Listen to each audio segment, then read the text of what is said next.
of one of the worst railroad tragedies of California history outside of Los Angeles. It's called the tragic Tehachapi Loop Railroad Disaster of 1880, which happened in the mountains southeast of Bakersfield, California. On January 20th, 1883, a Southern Pacific freight train was descending the steep Tehachapi Pass during a bitterly cold night. The train stopped at the summit station around 11 p.m. to test its air brakes, which, hey, appeared to be working properly. After the brake test, the train began its descent down the winding mountain track. Unknown to the crew, the extreme cold had caused the brake lines to freeze. As the train rounded one of the pass's sharp curves, the crew discovered, to their horror, that the brakes were no longer responding. The train accelerated faster and faster, uncontrollably down the grade. Despite the crew's desperate efforts to apply manual brakes, the train reached dangerous speeds. As the train cars bounced down the track, the wood stoves spilled hot coals, starting a fire in the runaway car. So imagine you're speeding down the hill.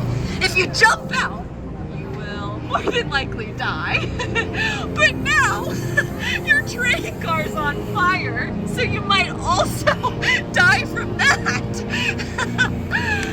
Well, luckily they didn't have to make that decision. Near the famous Tehachapi Loop, a spiral track that curves in on itself, hairpin turns.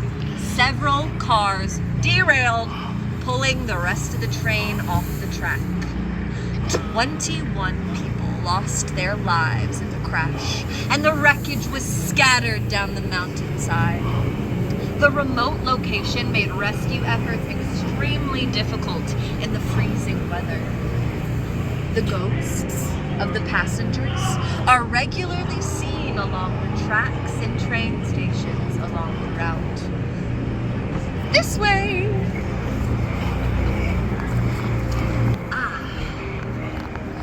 Gather round, gather round.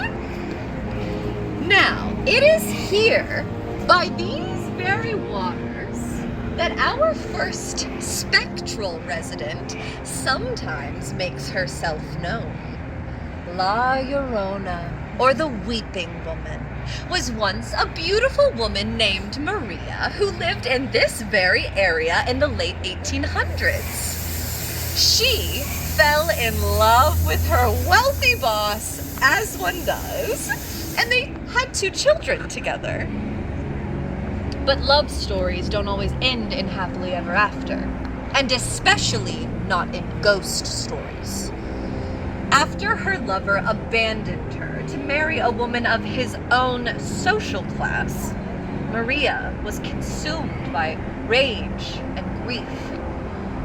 In a moment of madness, some say she took her children to these very waters when this was still an untamed river, and, well, let's just say swimming lessons weren't on the agenda. She drowned both of her children in a moment of madness.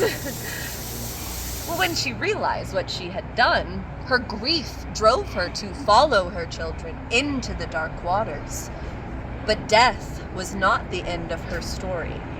Her spirit was condemned to wander these banks for eternity, crying, "Ay, mis hijos, oh my children," as she searched for her children.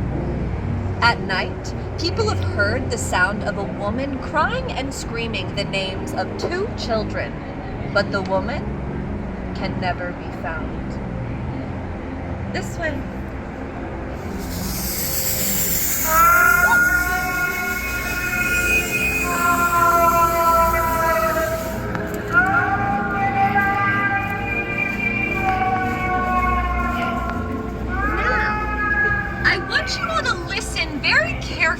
And if you hear the sound of whistling, sort of like a haunting, oh yeah, kind of like that, do try to determine if it sounds near or far.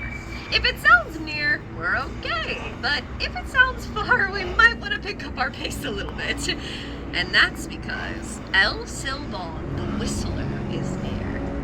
Now, you must understand, this isn't merely a ghost story. This is a tale of revenge, family betrayal, and justice gone terribly wrong. El Silbon appears as a tall, emaciated figure carrying a sack of bones. His father's bones, to be specific. Why his father's bones, you ask? Well, let's just say family dinner didn't go very well one night. The story goes that he was a spoiled young man who murdered his father in a fit of rage. His grandfather's punishment was creative, to say the least. He had the young man whipped, had his wounds rubbed with hot peppers, and set wild dogs upon him. But death was not to be his release. The grandfather's curse transformed him into El Silbon, condemned to wander for eternity, carrying his father's bones as a reminder of his crimes. He is known to suck out your insides through a hole that he makes in your stomach. And if he takes your bones, you are condemned to join him for eternity. They say El Silbon is particularly fond of terrorizing drunk men and unfaithful husbands. They say it's because these vices remind him of his father's. So if any of you match that description, maybe walk a little faster. Okay. Remember, if the whistling sounds far, he's actually right behind you. And if it sounds near, of course, he's at the problem is just figuring out which is. It's all good. Has anyone here seen Mrs. Sheffield? He's been gone. And it was you.